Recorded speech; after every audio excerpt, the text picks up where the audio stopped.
Hi, welcome to On This Day in Tudor History with me, Claire Ridgway, author of On This Day in Tudor History. Where am I taking you back to today? Well, I'm taking you back to the reign of Queen Elizabeth I, but to an event that happened in Scotland. On this day in Tudor history, the 13th of May, 1568, the forces of Mary, Queen of Scots, were defeated by those of her half-brother, the Regent Moray, at the Battle of Langside. Why was Mary fighting against the regent who represented her son, King James VI? What had led to this moment? Well, let me explain. Mary, Queen of Scots, had come to the throne of Scotland when she was just 6 days old, following the death of her father, King James V. She was sent, however, to France in 1548 to prepare to marry the Dauphin, which she did in 1558. Her husband became King Francis II in 1559, but sadly died in 1560, and Mary's mother-in-law, Catherine de' Medici, became regent for Mary's 10-year-old brother-in-law, King Charles IX. Mary was no longer Queen Consort of France, so she returned to Scotland in 1561, a country divided by Protestantism and Catholicism. In 1565, Mary married Henry Stuart, Lord Darnley, but the marriage quickly soured and Darnley was involved in the murder of her secretary, David Rizzio, in front of a pregnant Mary. Mary gave birth to a son by Darnley in June 1566, a little boy who would grow up to be King James VI, King James I. Darnley himself was murdered in February 1567, and Mary's future third husband, James Hepburn, Earl of Bothwell, was implicated in his murder. In April 1567, Mary was abducted by Bothwell, who took her to Dunbar Castle and ravished her.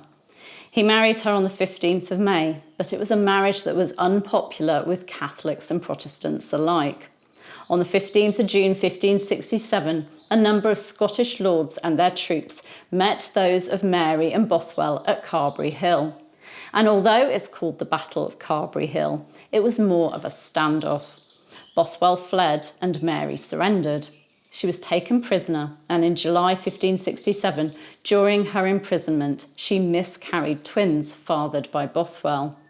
She was forced to abdicate in favour of her son James, and her half-brother James Stuart, Earl of Moray, acted as regent.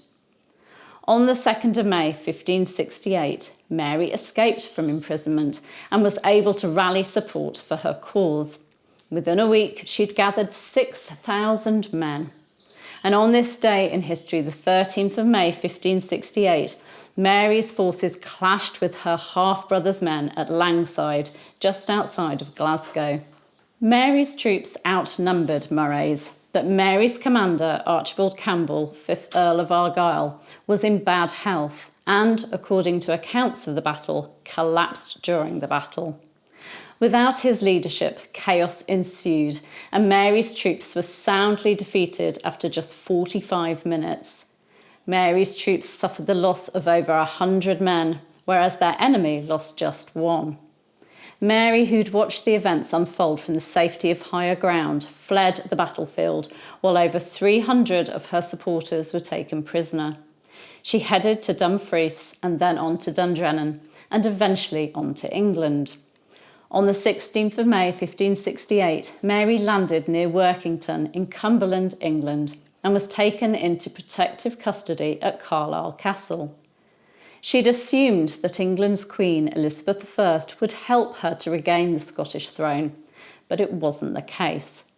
Mary was imprisoned from the 16th of May 1558 until her execution in February 1587. In the description for this video, you'll find links to last year's On This Day in Tudor History video for the 13th of May, and also to my Fall of Anne Boleyn one, What Happened on This Day in 1536. Now you can subscribe by clicking around about there. You can hit the bell to be notified as these videos go live, and you can, of course, give me a like and leave me a comment. I'll see you tomorrow.